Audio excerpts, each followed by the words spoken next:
It's Thursday, January 5th. You're watching The Big Story with me, Harianto Diman. Subscribe to the Straits Times channel so you will not miss an episode.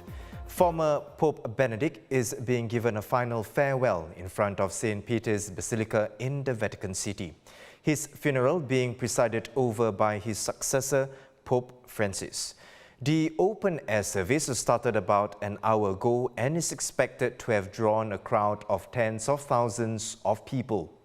Among them are official delegations from Italy and Germany, while other world leaders like the King and Queen of Belgium, as well as the Queen of Spain, are attending in a private capacity. The Vatican had announced before the funeral that the former Pope had requested a simple, somber and sober service.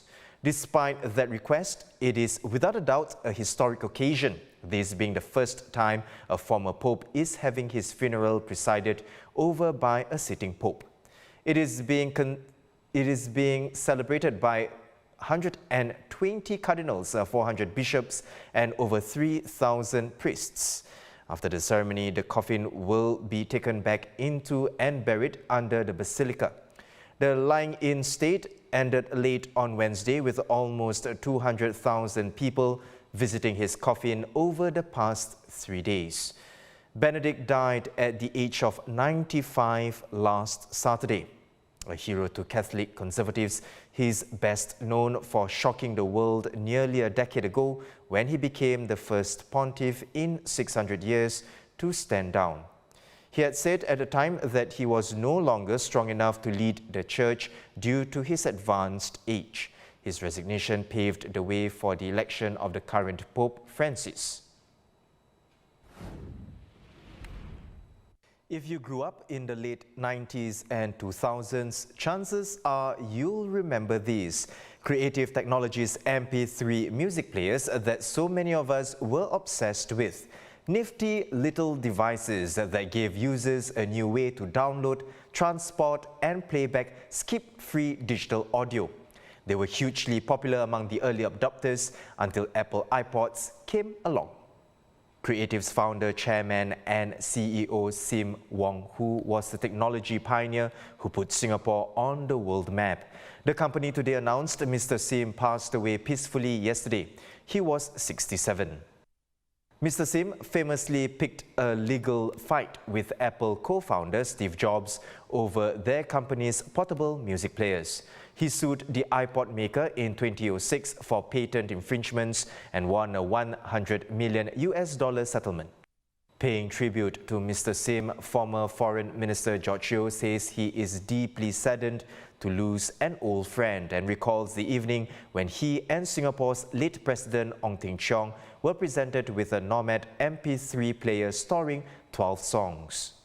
Razer's CEO Tan Min Liang expressed his shock at Mr. Sim's death, saying they had met 2 weeks ago where they talked about audio, speakers, entrepreneurship and much more. Creative Technologies' share price closed at 176, up nearly 25% after climbing as much as 40% on news of its founder's death.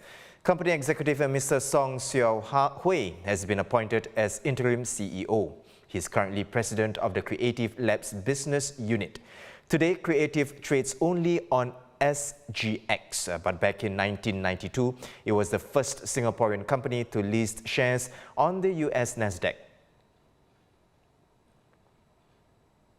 Separately, e-commerce giant Amazon is to slash over 18,000 jobs. This would be the largest number of cuts revealed so far at a major tech company. In Singapore, Amazon had about 2,000 full-time and part-time employees as at October 2021. The tech giant plans to begin discussing the moves with affected employees on January 18th, but it remains unclear if its Singapore operations will be heavily affected. Meanwhile, hiring outlook in Singapore for the first quarter of this year is dim based on findings from a survey of more than 500 companies. But employers are still prepared to pay more to attract and retain enough staff to gear up growth efforts. A hiring boom is anticipated in finance and real estate among all sectors polled. And for salary increment and bonus plans, the survey shows most workers can expect a pay raise of 3% to less than 5%, and about 9 in 10 employers plan to award bonuses of 1 month or more to their employees. The first COE tender exercise of the year closed with lower premiums across all categories.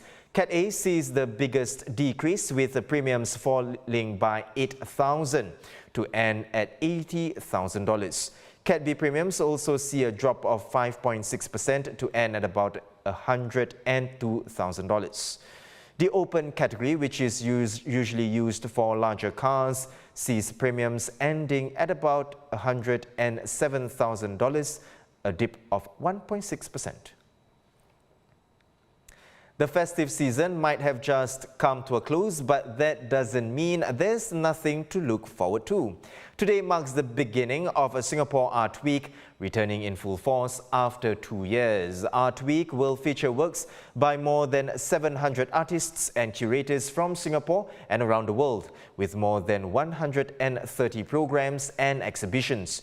From art made using artificial intelligence and upcycled furniture to immersive performances and neon creations, this year's Art Week promises to excite the senses. Those are top stories today. Visit straitstimes.com for more news and our YouTube channel for more videos. Subscribe by hitting the red button below. I'm Haryanto Diman. Join us tomorrow for more stories on The Big Story.